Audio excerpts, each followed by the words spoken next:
हम कंट्रोल कर रहे हैं अपनी आक्रामकता में, नहीं तो लाठी लेके हमको तो लगता है कि कभी कभी कहे कि अरे विधायक की संसदी छोड़ो, लाट लो और इनको बजाओ। पहले इतना छेचेंगे तुम लोग को, इतना छेचेंगे कहीं भाग नहीं पाओगे।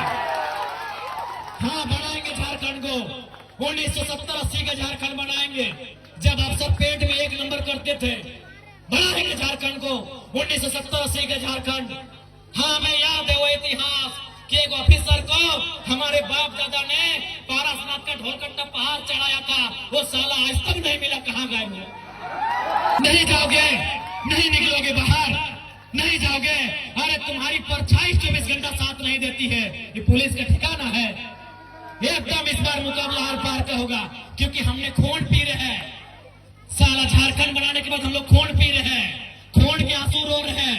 बेशरम प्रबंधन वालों, यहाँ दामाद बना के उनको रखे हो जिनका बाबूजी का एक बित्ता जमीन नहीं गया। तो बोल दे कि विधायक जी पब्लिकली बोल दीजिए तो हम बोल देंगे। मैं आपको बता रहा हूँ, इसी कोयला अंचल से हमारे नाम से 1.5 करोड़ का सुपारी दिया गया था, लेकिन जिसको दिया गया उस शूटर ने क्या कहा मालूम है? कि जयराम महतो में हम अपना बचपन देखते हैं, हम ये सुपारी नहीं लेंगे। ये इस विधायक की बोली ऐसी है। तुम करोड़ों का ठेका लेते हो, तुम अरबों का ठेका लेते हो, और हमारे लोग विदेशों में 12,000 की नौकरी के लिए मर जा रहे हैं। इसीलिए मेरा बोली है कि मार देंगे, फाड़ देंगे, और जरूरत पड़ा तो कबाड़ देंगे, झारखंड की धरती से कबाड़ देंगे। अब हम लोग गेट बंदी करने का काम करेंगे। और याद रखिए, गेट बंदी में अगर कोई लाठीचार्ज हुआ, अगर सीआईएसएफ ने लाठीचार्ज किया, झारखंड पुलिस ने लाठीचार्ज किया, तो हम सीआईएसएफ से झगड़ा नहीं करेंगे, हम झारखंड पुलिस से झगड़ा नहीं करेंगे। हम जो भी अफसर अब अंदर में बैठे हैं, बाहर अगर निकल गए तो खदेड़ के मार देंगे। और आपको भी कह दें, बिल्कुल अगर हम लोग धरना में बैठे, यदि गेट जाम हुआ, यदि तालाबंदी हुआ और सीआईएसएफ ने अगर लाठीचार्ज किया, यदि झारखंड पुलिस ने लाठीचार्ज किया, तो हम उनसे पंगा नहीं लेंगे। उसकी लाठी में जितना जोर है वो चलाएं। अगर हमारे शरीर में सहने की क्षमता है तो सहेंगे, लेकिन एक भी अफसर अगर गेट से बाहर निकल गया तो गाड़ देंगे। ये भी हम लोग को पड़ेगा। एक भी अफसर बाहर निकल गया, एक भी अफसर अगर बाहर में मिल गया, तो उसके साथ वही सलूक करेंगे जो सलूक हमारे साथ किया जाएगा। क्या आपकी भुजाओं में ताकत रही कि नहीं रही? मेरे झारखंड के लोगों, आपके बाजुओं में वो ताकत है या नहीं है? अगर है तो अपनी ताकत को आजमाइए, अपनी ताकत को परखिए, क्योंकि लड़ाई यार पार की है। अब हमें नहीं लगता है मांगने से अधिकार मिलेगा। अरे मांगने से मनचाहा भीख नहीं मिलता है, सवाल अधिकार का है। मांगने से मनचाहा भीख नहीं मिलता है, सवाल अधिकार का है। लड़ना होगा, भिड़ना होगा और सामने वाले को कबाड़ना होगा। अगर मेरा बात भड़काऊ लगे तो मेरा साथ छोड़ दीजिए, मुझे कोई हक नहीं आपको भड़काने का। लेकिन अगर मेरा बात जेन्युइन लगे कि आज झारखंड में कोई मर्द का बच्चा है, कोई माई का लाल है, वो जयराम महतो है, जो कहता है सीना ठोक के कहता है और सही कहता है। क्योंकि मैं भी मानता हूं, मार देंगे, गाड़ देंगे, ये एक सभ्य भाषा नहीं है। मैं मीडिया बंधुओं में मानता हूं, मैं स्वीकार करता हूं, ये एक विधायक की भाषा नहीं है, एक पढ़े लिखे नौजवान की भाषा बिल्कुल नहीं है कि मार देंगे, गाड़ देंगे, नहीं है ये भाषा। लेकिन कहावत है ना कि मरता क्या नहीं करता। आज मेरे लोग दुबई में मर रहे हैं, आज मेरे लोग नाइजर में मर रहे हैं, आज मेरे लोग सऊदी में मर रहे हैं, आज मेरे लोग मलेशिया में मर रहे हैं, आज मेरे लोग सिंगापुर में मर रहे हैं, आज मेरे लोग देश विदेश में मर रहे हैं। इसलिए एक विधायक होने के बाद भी मेरी आवाज ये निकल रही है कि मार देंगे, गाड़ देंगे और जरूरत पड़े तो फाड़ देंगे। ये खुशी में नहीं बोल रहे हैं, ये मजबूरी में मेरी बोली है। मैं मानता हूं ये एक विधायक को कतई शोभा नहीं देता है, एक विधायक की बोली नहीं होनी चाहिए ऐसी। लेकिन क्या करे, क्या करे, अंदर से खून खोल रहा है, ऐसे भाषा में बोलते हैं कि बिसाए के लिए, तिताए के लिए, तब तक ये बोली निकल रहा है। और क्यों नहीं निकलेगा? 20 साल का नौजवान, 25 साल का नौजवान 12,000 15,000 की नौकरी के लिए विदेश जा रहा है और मर जा रहा है।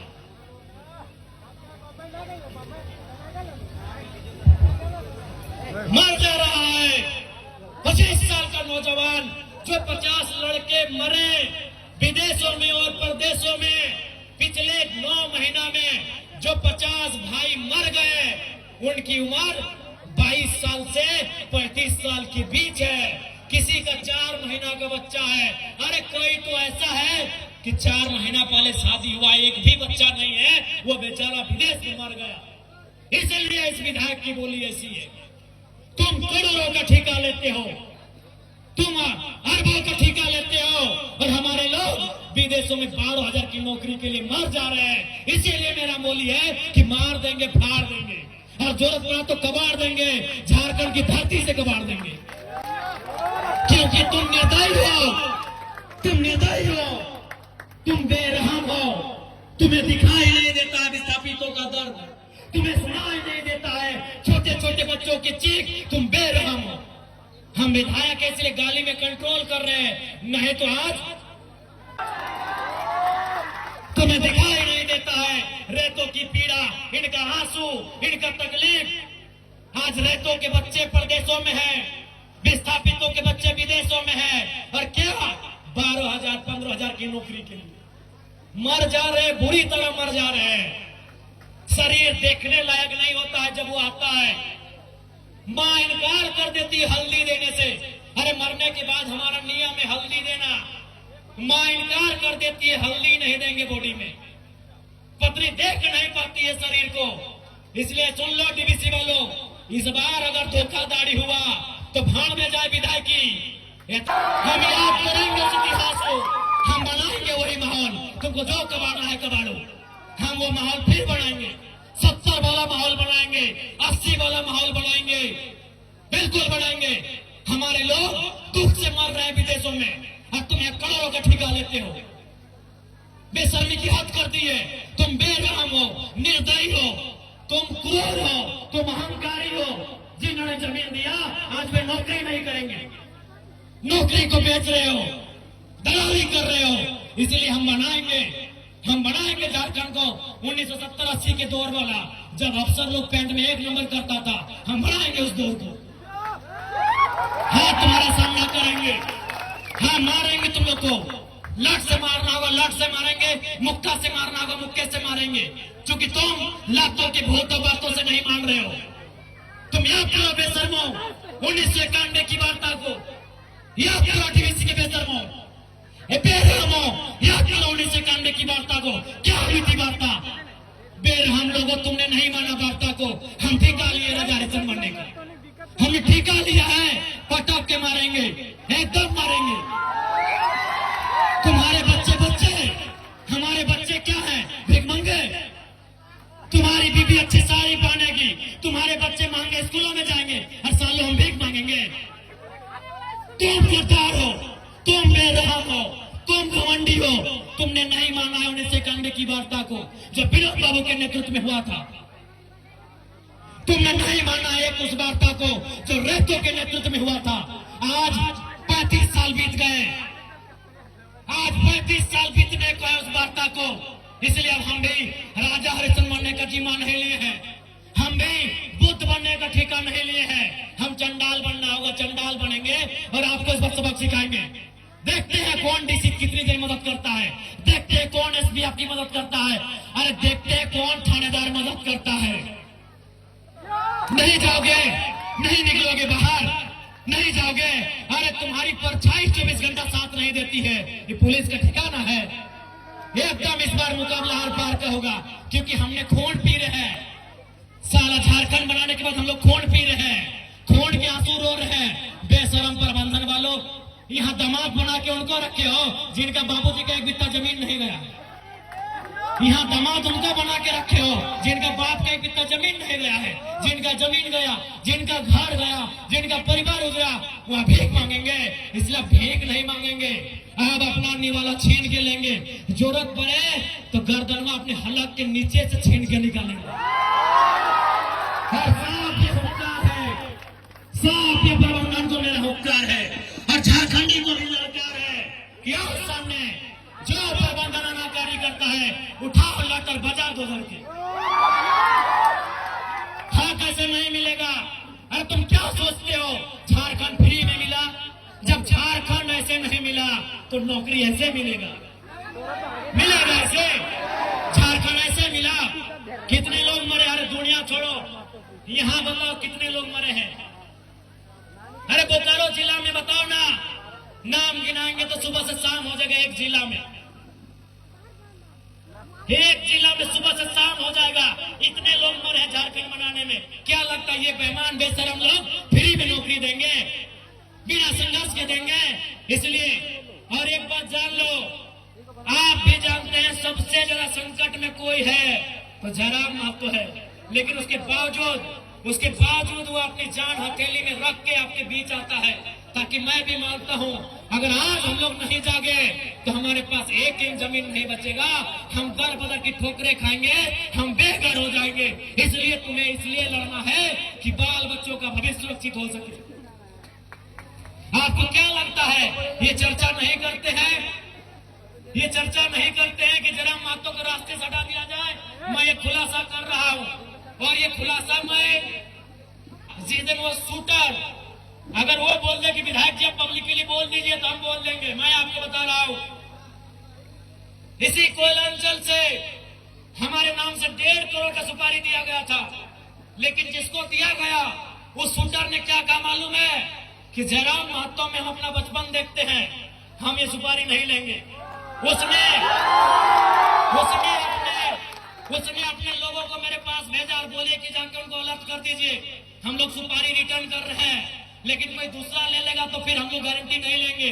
उनको बोलिए वो सुरक्षित रहे, लेकिन हम उनका नाम और सारी चीजों को क्लियर इसलिए नहीं करेंगे क्योंकि एक प्रोटोकॉल होता है। अगर वो शख्स बोल दे कि आप पब्लिक के लिए प्रेस में आके बोल दीजिए, हम उस दिन बोलने में हमको डर नहीं लगेगा। 1.5 करोड़ का सुपारी सिर्फ इसलिए गया था कि ये सब पे बात करता है, ये कंपनी पे बात करता है, कोयला पे बात करता है, ये करप्शन पे बात करता है। ये आपको मैं एक सच्चाई अपनी बता रहा हूँ, लेकिन उसने लेने से इनकार कर दिया कि जयराम महतो में हम अपना बचपन देखते हैं। आज भी मिट्टी से निकलकर बाहर आया है। तो इनको ये आपको क्या लगता है कि इनको हमारे शब्दों से, हमारे विचारों से, हमारी आवाज से इनके पेंट गिली नहीं हो रही है? ये तैयारी कर रहे हैं, ये इस बात की तैयारी कर रहे हैं कि शक्तिनाथ महतो के तर्ज पर इसे हटा दिया जाए। ये इस बात की तैयारी कर रहे हैं कि हमें ठिकाने लगा दिया जाए। लेकिन मुझे पूरा विश्वास है कि अगर इस बार झारखंड की जमीन से लहू बहा तो इस बार इतना ही कहेंगे झारखंड के लोगों, चाहे लहू किसी का बहे, इस बार चिता मत जलाना, उस चिते को रख देना, उस चिते को छोड़ देना। अगर जलाना हो तो ऐसे बेरहम बेईमान पदाधिकारियों का हौसला जलाना जहां तुम्हारा अधिकार, जहां तुम्हारा हक आज भी वंचित है। ज्यादा समय नहीं लेंगे, जयराम महतो विस्थापन की लड़ाई लड़ने तैयार है, चाहे सड़क हो या सदन हो। आपने देखा होगा, सबसे पहले मैं माननीय मुख्यमंत्री और दीपक बिरुवा जी को धन्यवाद दूंगा कि आज एक बुलंद आवाज विधानसभा में उठने के बाद उन्होंने विस्थापन आयोग का गठन तो किया, लेकिन उसका अध्यक्ष और समिति का विस्तार कब होगा यह मुख्यमंत्री जी को तय करना होगा, जल्द करना होगा। बिल्कुल ये आपकी ताकत थी, आपके वोट की ताकत थी कि आज जयराम महतो जब सदन में खड़ा होता है लोग थरथराते हैं कि इस बार ये कौन सा सवाल पूछेगा। लोग थरथराते हैं कि इस बार कौन सा सवाल पूछेगा। और अंत में इतना ही कहेंगे, कोयलांचल के विस्थापित रैयतों, मेरे भाइयों मेरी बहनों, लड़ाई हर एक तरीके से लड़नी होगी। आपको लड़ना भी है, आपको पढ़ना भी है और जानकारी भी रखना है। विनोद बाबू लड़े क्योंकि वह वकील थे, जयपाल सिंह मुंडा लड़े वो विदेश से पढ़ के आए थे। अरे भारत की आजादी को पढ़िए ना, Gandhi barrister, Nehru barrister, Patel barrister, Netaji Subhash Chandra Bose ICSE में टॉप करने वाले। आईसीएस मतलब जिस समय होता यूपीएससी, उस समय आईसीएस था, Indian civil service. Netaji Subhash Chandra Bose कौन थे? इंडियन सिविल सर्विस का एग्जाम को पास करने वाले थे, यानी उस समय के कलेक्टर बनने वाले थे नेताजी बोस। गांधी कौन थे? Who was Gandhi? Who was Ambedkar? Barrister. आप जितने बड़े क्रांतिकारी नेताओं का नाम लेंगे आपको पता चलेगा बहुत पढ़े लिखे थे।